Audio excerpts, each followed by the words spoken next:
Welcome back, my friends. It's so good of you to join me once more on this, the night of the hunter's moon. They say travelers should beware on nights like this, as there may be beasts about. And that brings me to tonight's tale. Yes, come, join me, James Démence, your Marquis of the Monstrous, for this week's story of suspense.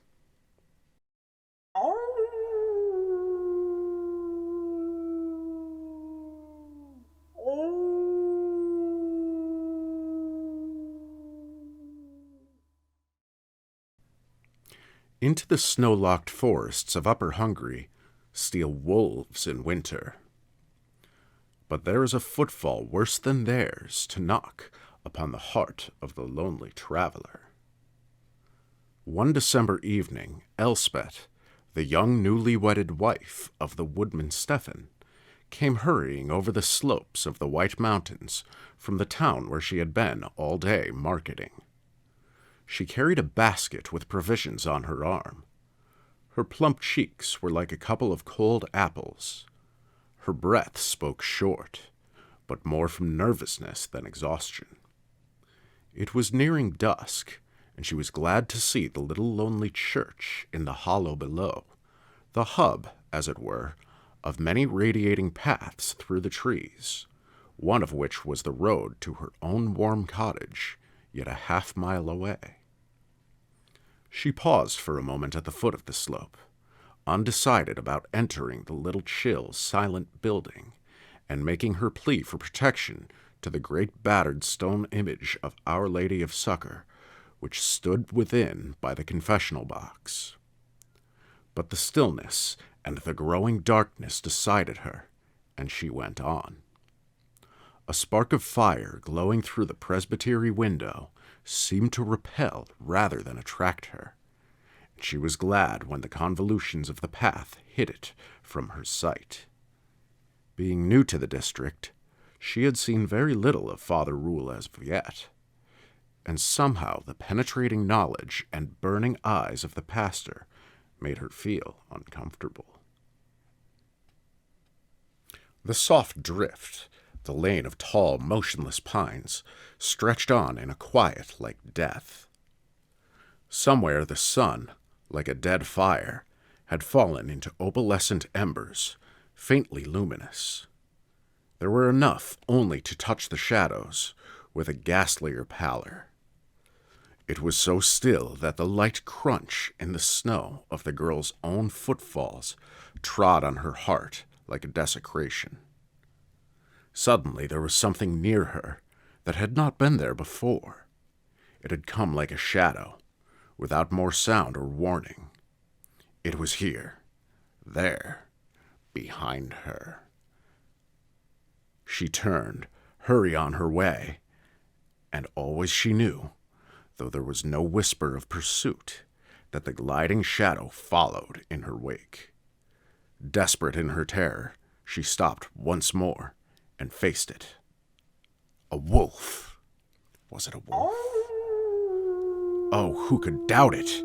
Yet the wild expression in those famished eyes, so lost, so pitiful, so mingled of insatiable hunger and human need, condemned for its unspeakable sins to take this form with sunset, and so howl and snuffle about the doors of men until the blessed day release it. A werewolf, not a wolf.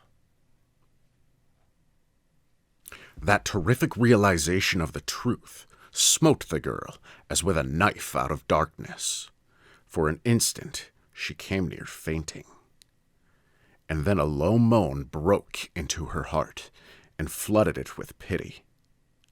So lost, so infinitely hopeless, and so pitiful. Yes, in spite of all, so pitiful. It had sinned beyond any sinning that her innocence knew or her experience could gauge. But she was a woman, very blessed, very happy, in her store of comforts and her surety of love. She knew that it was forbidden to succor these damned and nameless outcasts, to help or sympathize with them in any way. But there was a good store of meat in her basket, and who need ever know or tell? With shaking hands she found and threw a sop to the desolate brute, then, turning, sped upon her way. But at home her secret sin stood up before her, and interposing between her husband and herself, threw its shadow upon both their faces. What had she dared? What done? By her own act forfeited her birthright of innocence. By her own act placed herself in the power of the evil to which she had ministered. All that night she lay in shame and horror, and all the next day, until Stephen had come about his dinner, and gone again, she moved in a dumb agony. Then, driven unendurably by the memory of his troubled, bewildered face, as twilight threatened, she put on her cloak and went down to the little church in the hollow to confess her sin. "Mother, forgive and save me," she whispered as she passed the statue. After ringing the bell for the confessor, she had not knelt long at the confessional box in the dim chapel, cold and empty as a waiting vault, when the chancel rail clicked, and the footsteps of Father Rule were heard rustling over the stones. He came, he took his seat behind the grating, and, with many sighs and falterings, Elspeth avowed her guilt. And as, with bowed head, she ended, a strange sound answered her. It was like a little laugh, and yet not so much like a laugh as a snarl. With a shock as of death, she raised her face. It was Father Rule who sat there, and yet it was not Father Rule. In that time of twilight, his face was already changing, narrowing, becoming wolfish. The eyes rounded, and the jaw slavered. She gasped and shrunk back, and at that, barking and snapping at the grating, with a wicked look, he dropped, and she heard him coming. Sheer horror lent her wings. With a scream, she sprang to her feet and fled. Her cloak caught in something. There was a wrench and a crash, and like a flood, oblivion overswept her. It was the old deaf and near senile sacristan who found them lying there. The woman unhurt, but insensible. The priest crushed out of life by the fall of the ancient statue, long tottering to its collapse. She recovered for her part. For his, no one knows where he lies buried. But there were dark stories of a baying pack that night, and of an empty, blood-stained pavement when they came to seek it for the body.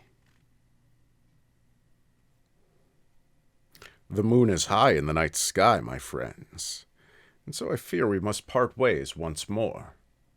But before you go, I must ask that you like, comment, and subscribe below.